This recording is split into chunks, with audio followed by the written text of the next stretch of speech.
akokolo Sudan na jang deng chenko ne tokorun ka bot ku te dongwan kilo ka pande Sudan toke pan to ngobaidir ku ye pan to won chi jur won wach ne kwet ka pinom ken ke tektin ne jur ka Europe ka dia ko lo Ottoman bai ka Africa chamanda pan Misr ku jala bai won ke pan de Britania ron ka ke ban ka yen ko ku ji a to ke ya ben ke kum pan de Sudan ko chir manda madi a gudbe bogor ne ben de pan ni chol Sudan jut na Africa ke yen pan de Sudan to ke pan to bai dir angot ke ken tiel go teke ne tio de ken bai ju ten ke yen pan de Sudan to ke akawnyen ken pan de Egypt kay Masar pan de Ethiopia Eritrea pan de Kenya Uganda Zaire manene ke buwel ke DRC Congo kule lo ya guti pande Central African Republic kena pande Chad ku jola Libya ne tungtok ne lo kolnyen ne bande ke yen pande Africa ye kwen ke ye pandit kulo Zaire ye chokena pan chol Algeria ne diden na lo pande Sudan le ben ke ye pan win kornum laude ne ruon ko ke yen ka ju ja ke toke chinale ke yenen pande Sudan toke nang mit nang ka wone chil pin ku jala piu chinale ke yenen ke garech ne chir ke dia chir de sobat chir de nil ku jol lo got ne tungde tok ken Misr ne ron ke dia ke yen pande Sudan toke ye panwen na lew nom tinan ko ke chenyo ke yen e bia pan kwet a bia pan kwet ne to de ka ke chaken ne ron ke ban ke yen pande Sudan toke chen ne ke chol tiel ebenang meke tiel ebenang meke on chen ko ke Sudan ne kwet ke yiban kwet le ke kwen le ke bot ke dik chen ke rod betil ku ye ko won kin dai pel on ter yig nyar kin de yig ko ni ob yig ke pe na run biana bur to ku bot ke donwan ku te dik ku dik ke yen pande Sudan ato ke chen tiel be men ne amadon kirod bele na man run biana bur to ku bot ke donwan ku terwan ku doro ke yen ne ka keben ato ke rei de pio chirot blo pande to rit ne run bot ke ne run biana buto ku bot ka donwan ku te di ku di manine chol tong to rit chirun ke tier ku doro be ke tong twing on yene to ke na ku wa na nyanya pande jun ba Sudan e to ke chen ko ke to tin man kwet ke te de tam ku wan ato ke pio ya ku yik ke yok ki mana de yen ake ki Britania ka yene lengali ta ci ke wen ater ken ko wen ke yi ke gam ke we ci chen ken ke angot ka pande Sudan kin go ya panun ke ite ken runde te di ku dia ke yen jam e rogol ku jam yen ka to ke parliament to ngwe be na runde te di ku datam ne pe to ke yen in to ke yen pande Sudan a cha lam be jan yal alam tueng de pande Sudan e ci jite ci kin mango ku kin makech ku jala kin malak maneto tin tinan koy win to ke koy ke lengelit ke chit ke dia ku chinen Yemen ato ke jal dong ke yung ni tir ke Sudan ko ni Yemen e to ke chin ma ke ku chin mala ku jala chin manguk ke ka keben ke ka ke chidong in ka yang twen e jor nyal ne ting de pan de Sudan on jelen ke ye panun chinom jalao tinan Britania ken Misr maneto ke chinyu pande Sudan wonte ne runete di ku di twen ke yen tere chro gol in ke to ke chen ko ke junu Sudan chen ke di lwel ki mana de yen na kor ke binom lauden bi yok ke yen e de bel ke bila nang ken ken ki lwele ki ban ken e lwel ne runete ngwan ku dorwan ne runete da tam ku dorwan ke yen banjut ago war ban ki ku me ban ne abut wazare ke yen banjut be ban be ken al yang jut ayang to ke chi jete je kumalwal ku kuma ngok ku ker ku kichol mane yen cha thong ke na yang ke pande Arab ben man Misr ku jala pande Palestine japer mame ni meri yen ka chala mebebe mane ne yang de pande Sudan yen chi jal bedong ni Yemen e bi be run biana buto ku bot ka dongwan ku te da tam ku dongwan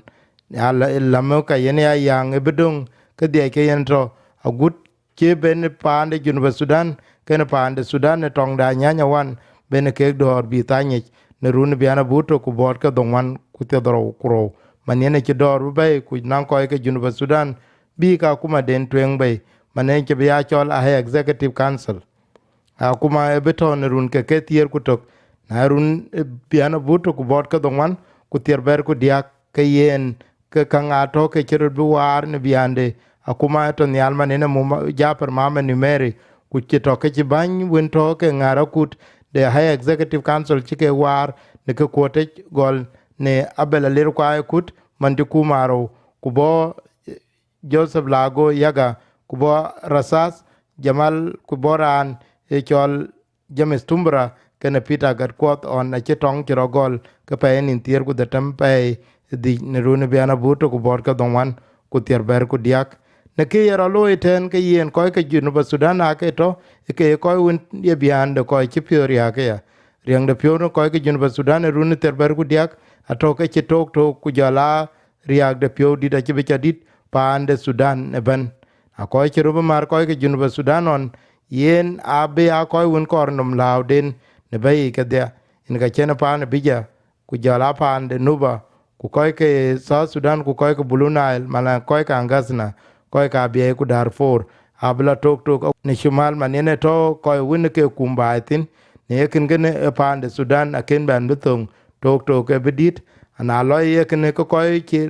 ke Darfur abe yung ke muropin ku lo koy ke le wunden le tope koy ke bla ne run biana buto ku bor ka don wan ku terber ku diak ay koy ke wan ka ye bay ke wan mane pan Junuba Sudan pan Blue Nile ku pande abiyai ku jala koy ke nuba man ke ci bela lo ndol ku lel ka yen wo bo ko ni nyene ke chol New Sudan na la ruon ko lo ko koy ke be ja ka rul den ben be chaping ten ku yon koy ke Darfur ke la tok ke ya guna na ke ci jam den cha gol ke ye kene e be ya lo ya ke yen ye gol ka jwi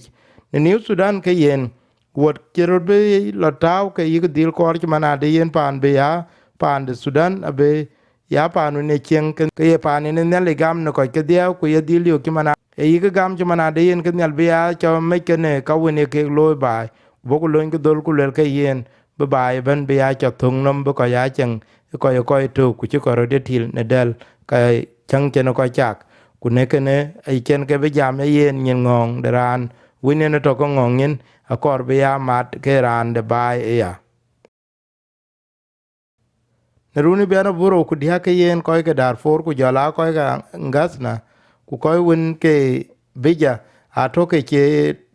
riag de pio den be diradet yen ke bia gol tong ne Darfur a gut ter on ron ke SPLM na ne chro cha gol ke yen ke bia gol twen de ka ke pande Darfur a gut ye kol pande Sudan ne Yemen ato ke ye pan win ke tek na idoro ke la tok ben runi biana buro ku dik manene chene dor ye chol comprehensive peace agreement chene ye betany ke yen ke ne eto ke jam chero lo ke bai on ke tar ke ne akuma de jumal ke ka ke to ke nang jam pande Junuba Sudan e chelo ka ben ko ke abechet kuna biande bai ka manangas na ku jala pande nuba ku pande abiai kanang ke chol popular consultation ne chelwel bene ke ti ye cher ke be dia ke ko ke Sudan ka cher ke blo nan kok e ka ke ben ke ka beto war a kero do an belew to nan ko ke a cho ke pande angas na ku pande nuba cho ke cha du tong ni biana ke yen runde biana buro ku tier ku to ken ko bela chwet ben ke panda bie e bedong we ke kin chwet ku panda angas na ken panda Blue Nile adong ke ne ke chol tong ku mat ke chen ke ne ko ke Darfur ne ke chol tie le chra dai gol ke yen pande Sudan to ke ya pan win chiria ke gutech ku ken a chen pande Junuba Sudan e be chwen run biana buro ku tier ku to ku yen bi en be gel ne Sudan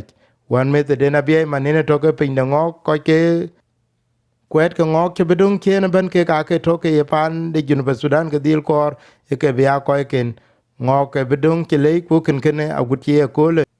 ko ke ngok a bi chen run war ke lo ke ro ku ne men ke den angor ke la chuk ne kam ka be ke ro pan de Junub ku jala pan de chumal ku dia be ka wen ke jal ke dia ke tar pan de Junub Sudan ku pan de Sudan e bela tok na lem ko pande Sudan e ben ka lem ci jarot bu war ka lem jot alem ne ci ben be pande Junuba Sudan ko lem de azari ko lem de